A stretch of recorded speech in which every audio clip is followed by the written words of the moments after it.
আসসালামু আলাইকুম। কেমন আছেন আমার ইউটিউব পরিবার? আশা করছি কাছে এবং দূরে, দেশে এবং বিদেশে যে যেখান থেকেই দেখছেন অনেক অনেক ভালো আছেন। আলহামদুলিল্লাহ আমিও ভালো আছি। আমার সৃষ্টিকর্তার দয়ায় এবং আমার বন্ধুদের দোয়ায়। কি আপনারা নিশ্চয়ই দোয়া করেছেন? শুভ সন্ধ্যা। আজকের ব্লগটা আমি শুরু করেছিলাম সন্ধ্যাবেলা থেকে। বাইরে গিয়েছিলাম, সেখান থেকেই এত সুন্দর চা দেখে আমি আর না খেয়ে সেখান থেকে সরতে পারিনি। আমি এমনিতেই প্রচণ্ড মাত্রায় চাখোর। নানান কারণে এখন একটু চা কম খাচ্ছি, তবে এরকম জিনিস সামনে পড়লে সেটাকে কিন্তু বাদ দিই না। যাই হোক, রাস্তার পাশে বসে পড়েছি। এই না, রাস্তার পাশে বলতে কিন্তু ওই রকম রাস্তার পাশে না, ওখানে বসার জন্য অ্যারেঞ্জমেন্ট ছিল। আচ্ছা, আমি তো বক বক করে যাচ্ছি। আমার বন্ধুরা কি লাইকটা দিয়েছেন? লাইকটা না দিলে প্লিজ লাইকটি দিয়ে কন্টিনিউ করুন। আমি গিয়েছিলাম বসুন্ধরায়, তার আশেপাশে কিছু ফার্নিচারের দোকান ছিল, সেগুলোকে একটু ঘোরাঘুরি করতে আর পছন্দের কিছু জিনিসপত্র দেখতে। আসলে মধ্যবিত্ত ফ্যামিলিতে কিছু করতে চাইলে অনেক কিছু দেখতে হয়। কখনো সাধ্য জাগে তো সাধ্যে কুলায় না, আবার কখনো সাধ্যে কুলায় তো অন্য আরেকটা সমস্যা এসে সেই সাধ্যটাকে গ্রহণ করে নেয়। এত ভালোবাসা তাদের, স্বাদ আর সাধ্যের মাঝে শেষ পর্যন্ত অনেক কিছুই মিলানো যায় না। আর এই মিলানো আর না মিলানো, এসব মিলিয়েই কিন্তু জীবন। আর মধ্যবিত্তদের জীবন তো মানিয়ে নেওয়ার নাম। মানিয়ে নেওয়া আর মেনে নেওয়া, এই দুটোকে সাথে নিয়েই আমরা এগিয়ে চলেছি। ছুটতে ছুটতে পৌঁছে গিয়েছি কোথায়, তার আগে বলছি, প্রিয় বন্ধু, তুমি যদি এখন পর্যন্ত একটি লাইক দিয়ে না থাকো তাহলে একটি লাইক দিয়ে ভিডিওটি শেষ পর্যন্ত কন্টিনিউ করো। ছোট্ট একটি ভিডিও দেখতে দেখতে কখন শেষ হয়ে যাবে তখন লাইক দিতে আর মনে থাকবে না। এটা অনেকেরই হয়, এটা কিন্তু কেউ ইচ্ছা করে করে না। আর বন্ধু, তুমি যদি নতুন হয়ে থাকো তাহলে বলবো একটা লাইক দিয়ে সাবস্ক্রাইব করে বেল বাটনটাকে অন করে বেল বাটনের পাশে থাকা অল অপশনকে সিলেক্ট করে নিও। এদিক দিয়ে আমি কিন্তু তার পরের দিন সকালবেলা কাজ শুরু করে দিয়েছি। মাছ ভিজিয়ে নিয়েছি, নিয়ে অফ ক্যামেরায় রান্না করে নিয়েছি সবজি, আর সবজিটা ছিল লাউয়ের ঘন্ট। লাউ আর কদু একই কথা, আমি জানি না কে কোনটা বোঝো, তবে আমি লাউ কদুর একটা নিরামিষ ঘন্ট রান্না করে নিয়েছি সেটা। আর অন্য পাশে বাজার করেছিলাম, অনেকগুলো পুদিনা পাতা নিয়ে এসেছিল। সেই পুদিনা পাতাগুলোকে একটু আপুর ডিআইওয়াই দেখে নিজের মতো করে করার চেষ্টা করছি। এই যে কফি জার ছিল অনেকগুলো, সেই কফি জারের ঢাকনাগুলোকে আমি একটু ছিদ্র করে নিয়েছি, করে তার মাঝখানে বেশ মোটাসোটা স্বাস্থ্যকর যেগুলো সেগুলোকে রেখে দিচ্ছি। প্রতিটা গাছের গোড়ায় কিন্তু শেকড় আছে, জানি না কেন আমি লাগালে হয় না।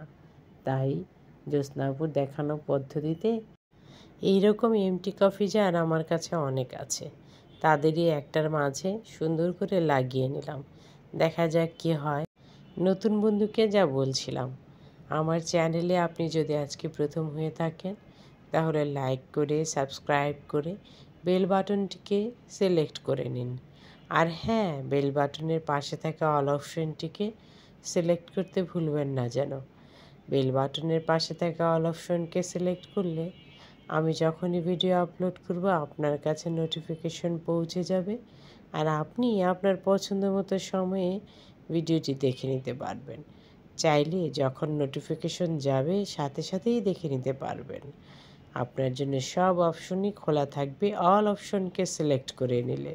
এই অংশটুকু ছিল শুক্রবার দিন দুপুরবেলা জুম্মার নামাজের পর মসজিদ থেকে আসার সময় উনি দুটো চাদর নিয়ে এসেছিলেন। খুবই রিজনেবল এবং অনেকই সাধারণ, তারপরও দেখতে কিন্তু বেশ ভালো লাগছিল। ক্যামেরায় কিন্তু সেগুলোকে আমি ফুটিয়ে তুলতে পারিনি, তবে বেশ বড়সড় ছিল, পিলো কভার সহ। প্রাইসটাও খুব বেশি একটা ছিল না, তারপরও আলহামদুলিল্লাহ। কেন বলুন তো? বলছি, উনি প্রথম ওনার পছন্দ মতো কোনো একটা কিছু ফ্যামিলির জন্য কিনে নিয়ে এসেছেন, নয়তোবা প্রতিটি জিনিস লিস্ট করে দিতে হয় অথবা সাথে গিয়েই কেনাকাটা করতে হয়। উনি যে নিজে পছন্দ করে এনেছেন, এতেই আমি ঢের খুশি। তাই তো ছোট্ট একটা ক্লিপ করে রেখে দিয়েছি। অবশ্য ওনাকে বলেছিও এই ক্লিপটা থাকবে, আর আমি সেটা বন্ধুদের সঙ্গে শেয়ার করব। ভিডিওর এই পর্যায়ে কে কোথা থেকে দেখছেন, কতটুকু দেখেছেন তা তো জানি না। আপনি যদি এখনও আমার ভিডিওর পাশে থাকেন তাহলে বলবো, এখন পর্যন্ত দেখানো কোনো অংশ যদি ভালো লেগে যায় তাহলে লাইক দিয়ে ছোট্ট একটা কমেন্ট করে আমাকে জানিয়ে দেবেন। আর যদি আপনার ভালো না লাগে তাহলে আপনি দেখতে থাকুন। যখন ভালো লাগবে তখন ছোট্ট একটা লাইক দিয়ে শেয়ার করে আপনার টাইম লাইনে রেখে দিতে পারেন, কিংবা বন্ধুদেরকে দেখার সুযোগ করে দিতে পারেন। আপনার একটি শেয়ার এই ভিডিওটিকে লাইফস্টাইল ব্লগ দেখতে ভালোবাসে, ডিআইওয়াই দেখতে ভালোবাসে, ঘরকন্যার কাজ দেখতে ভালোবাসে, এমন আপু অনেক ভাইয়াদের কাছে পৌঁছে যেতে সহযোগিতা করবে। গল্প করতে করতে আমি কিন্তু রাতের বেলাতে ওয়াশিং মেশিনে কাপড়গুলো দিয়ে দিয়েছি, সেগুলো কিন্তু ওয়াশ হয়ে গিয়েছে। অলরেডি যে সকল বন্ধুরা লাইক, সাবস্ক্রাইব এবং কমেন্ট করে শেয়ার করে দিয়েছেন তাদেরকে জানাই অনেক অনেক ধন্যবাদ। আপনারা ভালো থাকুন, সুস্থ থাকুন। শুরু থেকে আজ পর্যন্ত আমার ইউটিউব পরিবার এবং ইউটিউব পরিবারের বাইরে অনেক বন্ধুরাই সুন্দর সুন্দর কমেন্টস করে, লাইক করে, শেয়ার করে আমাকে উৎসাহ দিয়েছেন নতুন নতুন কন্টেন্ট তৈরি করতে। তাদের জন্য রইল অনেক অনেক শুভকামনা। পরের দিন সন্ধেবেলা নাস্তার জন্য আমি তৈরি করে নিয়েছিলাম কিছু চিকেন ফ্রাই। ওয়েদারটা বেশ বৃষ্টি বৃষ্টি ছিল, তো দুপুরবেলাতেই কিছু চিকেন ম্যারিনেট করে রেখেছিলাম। ঠান্ডা ঠান্ডা পরিবেশে চিকেন ফ্রাই আর চা খেতে দারুণ লাগবে। যেমন ভাবনা তেমন কাজ। আমি একটু ঝাল ঝাল করে আমার মতো করে ম্যারিনেট করে নিয়েছি, আর সাথে পাশে বসিয়ে দিয়েছি ভাত। খুব সহজেই এরকম টেস্টি চিকেন ফ্রাই তৈরি করে নেওয়া যায়। অল্প করে হলুদ দিয়েছি কালারের জন্য, এছাড়া আদা রসুন পেস্ট, মরিচ গুঁড়ো আর দিয়েছি একটুখানি সিরকা।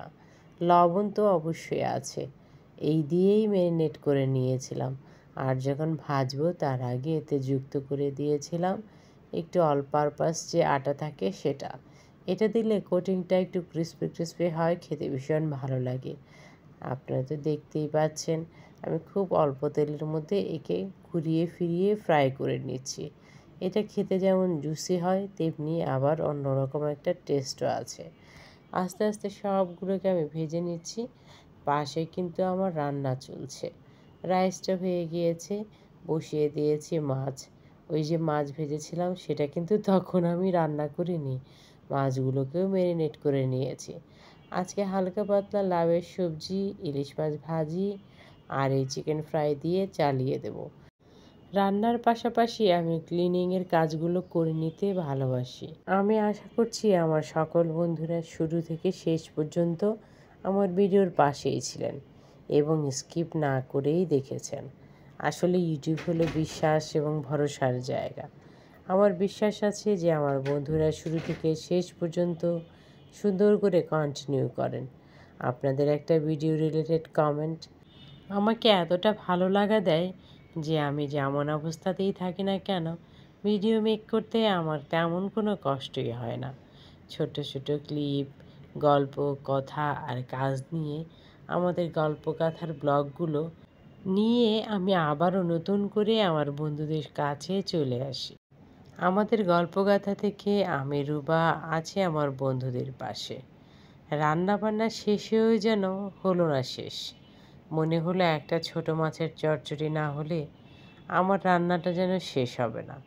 তাই তো আমি এখানে ছোট কিছু মাছ আর আলু, পেঁয়াজ, কাঁচামরিচ, ধনেপাতা দিয়ে সাথে ফ্রোজেন করা টমেটো দিয়ে একটা চচ্চড়ি রান্না করে নিচ্ছি।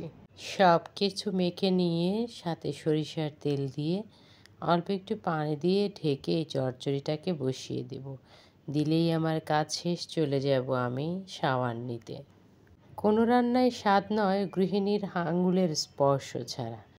ছোট মাছের চচ্চড়িকে সুস্বাদু করতে অবশ্যই হাত দিয়ে মেখে ঝুঁকে বসাতে হবে। পেঁয়াজগুলোকে আগে একটু কষলে নরম করে নিতে হবে। তারপর সরিষার তেল দিয়ে মেখে ঝুঁকে লবণ ঝাল সব পরিমাণ মতো দিয়ে একটু হাত ধোয়া পানি দিয়ে দিতে হবে। মুরব্বীরা বলে হাতের ধোয়া পানি তরকারিতে দিলে সে তরকারিতে নাকি ভালোবাসা মিশে যায়, স্বাদও বেড়ে যায়। সব কিছু দিয়ে ঢেকে তরকারিটাকে বসিয়ে দেব।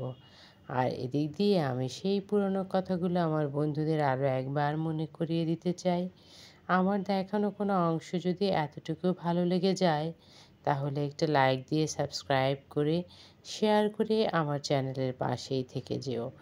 আজ এই পর্যন্তই। টাটা, আসসালামু আলাইকুম, আল্লাহ হাফেজ।